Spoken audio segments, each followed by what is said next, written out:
2 weeks out and some things don't change. What you're seeing there is actually going to be a propeller. We've had that much rain. We might be adopting that 911 5-blader to run under the car, not cool it, but to push it through the water.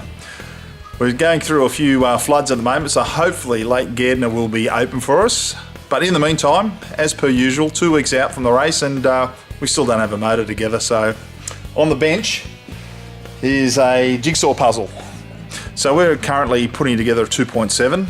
It's running a 104.75 barrel diameter by 80mm scat crank. Actually, scat cylinder heads are also implied. We're using a Fat Performance camshaft, which Rod Fleming suggested, and the oil pump. And thanks, Rod. We know you're a 36 horsepower challenge specialist also, or will be soon. So I'll get a bit of kudos in for you now.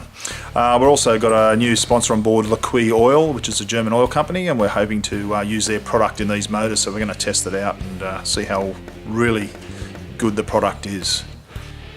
This is a result of last month's, well, actually quite a few months ago, drag racing. We ventilated the case. The reason that's ventilated is that the piston decided not to live in the crankcase anymore. It was getting a bit homesick with the earth, and that's where it ended up being on the track. It's all over the place. So we rescued the cylinder heads, but that's about all we rescued. This is the end result.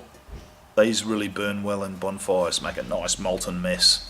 So we'll keep this as a bit of a memento of its good life that it did have at one stage. Originally out of a 914 Porsche, and it didn't like being rammed up the rear end of a 57 Combi for some reason. Don't know why, but should have been. Well, engine number 1, bus, coming together nicely.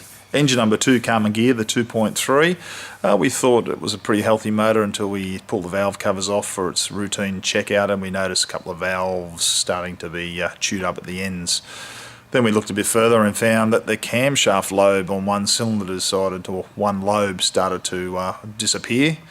And we pulled it apart and actually found what had happened. For the lack of use, there has been some rust sitting on top of the lifters.